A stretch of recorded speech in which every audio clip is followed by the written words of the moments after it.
NEET പരീക്ഷാ ചോദ്യപേപ്പർ ചോർച്ചയിൽ ചർച്ചയ്ക്ക് തയ്യാറെന്നുള്ള കാര്യം കേന്ദ്രം അറിയിക്കുകയാണ്. പാർലമെന്റിൽ ചർച്ച നടക്കും. പാർലമെന്ററി കാര്യമന്ത്രി കിരൺ റിജിജു സ്പീക്കറെ കണ്ട് ഇക്കാര്യം അറിയിച്ചിരിക്കുന്നു.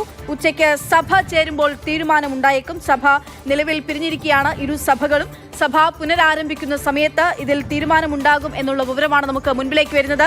പാർലമെന്റിൽ ചർച്ച വേണമെന്നുള്ളതായിരുന്നു പ്രതിപക്ഷത്തിന്റെ അതിശക്തമായിട്ടുള്ള ആവശ്യം. ആ ആവശ്യത്തിന്മേലാണ് ഇന്നും പ്രതിഷേധമുണ്ടായത്. ആ ആവശ്യം ഇപ്പോൾ അംഗീകരിക്കപ്പെടുന്നു എന്നുള്ളത് വേണം ആദ്യഘട്ടം എന്നോണം നമ്മൾ മനസ്സിലാക്കേണ്ടത്. മന്ത്രിയുടെ രാജി ഉൾപ്പെടെ ആവശ്യപ്പെടുന്നുണ്ട്. പക്ഷേ പാർലമെന്റിൽ ചർച്ച നടക്കേണ്ടതുണ്ട് ഈ ചോദ്യപേപ്പർ ചോർച്ചയുമായി ബന്ധപ്പെട്ടുകൊണ്ട് എന്നുള്ളതാണ്. ഈ വിദ്യാർത്ഥികളുടെ ആത്മഹത്യ, പരീക്ഷാ ചോദ്യപേപ്പർ കൊണ്ടുണ്ടായിട്ടുള്ള വീണ്ടും പുനഃപരീക്ഷ നടത്തേണ്ടി വന്ന അവസ്ഥ, പുനഃപരീക്ഷ നടത്തിയപ്പോൾ ഉണ്ടായിട്ടുള്ള പ്രശ്നങ്ങൾ, ഇതൊക്കെ സംബന്ധിച്ചുകൊണ്ട് രാജ്യത്തൊരു പ്രത്യേക പാർട്ടി രൂപപ്പെടുന്നതിന് വരെ കാരണമായത് ഈ ചോദ്യപേപ്പർ ചോർച്ചയാണ്.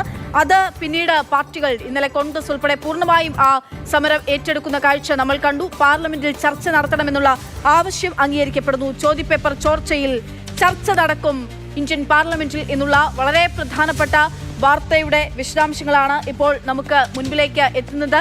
എന്തായാലും സഭ അല്പസമയത്തിനകം വീണ്ടും ചേരും. സഭ ചേരുമ്പോൾ ഇതിൽ തീരുമാനമുണ്ടാകുമെന്നുള്ളതാണ് അറിയുന്നത്. വളരെ സ്വാഗതാർഹമായിട്ടുള്ള, അല്ലെങ്കിൽ പ്രതീക്ഷാവഹമായിട്ടുള്ള, ആശാവഹമായിട്ടുള്ള കാര്യമാണ് പ്രതിപക്ഷത്തെ സംബന്ധിച്ചിടത്തോളം, രാജ്യത്തെ വിദ്യാർത്ഥി സമൂഹത്തെ സംബന്ധിച്ചിടത്തോളം ഈ വിഷയവുമായി ബന്ധപ്പെട്ടുകൊണ്ട് ഉണ്ടാകുന്നത്.